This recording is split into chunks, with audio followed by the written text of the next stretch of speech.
In 2021, the Taliban stormed Kabul, regaining control of their country after 20 years of guerrilla warfare against the United States. The Pakistani deep state, known as the establishment, reacted with jubilation. For 2 decades, Pakistan benefited from US aid to help fight the Taliban while simultaneously providing the Taliban with safe havens, intelligence, and weapons. However, as Hillary Clinton warned in 2011, then US Secretary of State, Pakistan couldn't keep snakes, a term she used for the Taliban, in their backyard and expect them only to bite your neighbors. The creature that Pakistan nurtured in its bosom for 20 years is now venomously lashing out at its keeper. Since taking over, the Taliban have proven to be anything but the compliant junior partners they were during the US war. Pakistan has been plagued with constant cross-border attacks, and no amount of airstrikes or forced deportations has helped. These measures have neither advanced Pakistan's negotiations with the Taliban nor stopped the relentless cross-border incursions. The security situation has deteriorated, leaving Pakistan struggling to manage the fallout of its long-term strategy. In this video, discover how Pakistan's 20-year gamble on the Taliban has backfired. While many in Pakistan view India as their principal adversary, a closer examination reveals that the more immediate threats emanate from Afghanistan. The historical and current dynamics of Pakistan's relationship with Afghanistan are complex, marred by mistrust, strategic rivalry, and unintended consequences of foreign policy decisions. Pakistan's apprehension towards its Western neighbor is deep-seated, fueled by ethnic complexities and territorial disputes. The Durrand Line, a colonial-era demarcation, splits the Pashtun ethnic group between Pakistan and Afghanistan, contributing to long-standing tensions. After Pakistan gained independence in 1947, Afghanistan refused to recognize the border and opposed Pakistan's entry into the United Nations.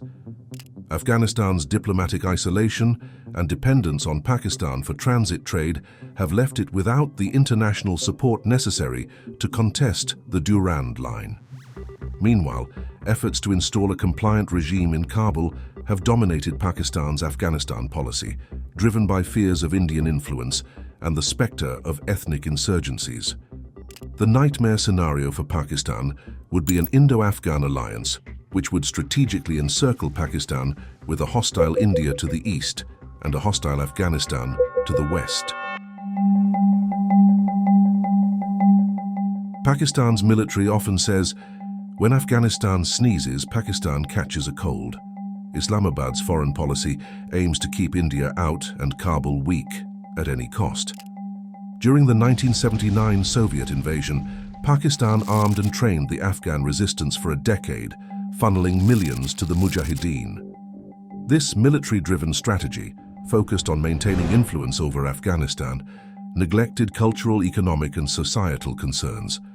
Pakistan's decade-long Soviet resistance ravaged its economy and society. It maintained a Pakistani sphere of influence in Afghanistan, but at what cost? The dust had barely settled when, post-9/11, the US invasion forced Pakistan to aid the war on terror that ousted its Taliban allies.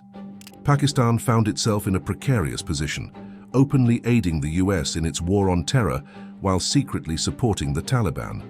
This double game saw Pakistan providing the Taliban with financing, safe havens, and weapons, all while ostensibly helping the US fight the very enemy they were protecting.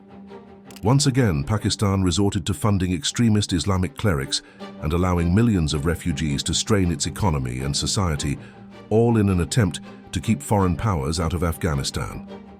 The US-backed Afghan government's Indian ties and autonomous foreign policy, as well as India's $2 billion Afghan reconstruction investment, heightened fears of an Indian-minded force on Pakistan's western border. Unable to match India's reconstruction program, Pakistan resorted to violence to put a brake on it. The Taliban, Haqqani Network, and Lashkar-e-Taiba targeted Indian interests in Afghanistan, eventually forcing India to withdraw. When the Taliban swept into Kabul in 2021, Pakistani civilian and military leaders celebrated the return to power of their longtime ally. A Taliban government represented a victory for Pakistan's policy of establishing strategic depth in Afghanistan, denying its rival India a foothold in the country. But the jubilation in Islamabad was short-lived. Once the US withdrew, Pakistan's military lost any leverage they had with the Taliban. Additionally, while Afghan nationalists do not recognize the Durrand line, the Taliban not only disregard the line, but seldom believe in borders at all. Pakistan's repeated attempts to get the Taliban to formalize the border have been continuously refused. The Taliban triumph in Afghanistan inspired and revitalized the TTP, a militant group that aims to overthrow the supposedly infidel state of Pakistan. In a similar manner to which the Pakistanis provided the Taliban with covert support, the Taliban is now providing the TTP with safe havens and arms.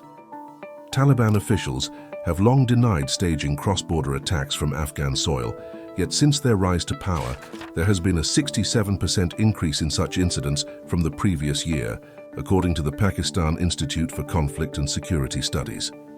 The Pakistani army has conducted multiple operations to prevent cross-border attacks, but has struggled to succeed as fighters exploit the porous border, once used by the Taliban to seek refuge in Pakistan, to now hide in Afghanistan. The Taliban now wield greater leverage over their former allies, allowing them to oscillate between appeasement and indignation, even in the face of punishment. Kabul insists that it is not to blame for the TTP's violence, and has accused Islamabad of trying to deflect attention from Pakistan's incompetent handling of its own internal security problems. Additionally, the Taliban have approached their foreign policy with an objective of further reducing Islamabad's economic influence. Taliban leaders are engaging Iran for trade and investment opportunities, including access to the Iranian port of Chabahar. This move would reduce Kabul's dependency on Karachi for imports.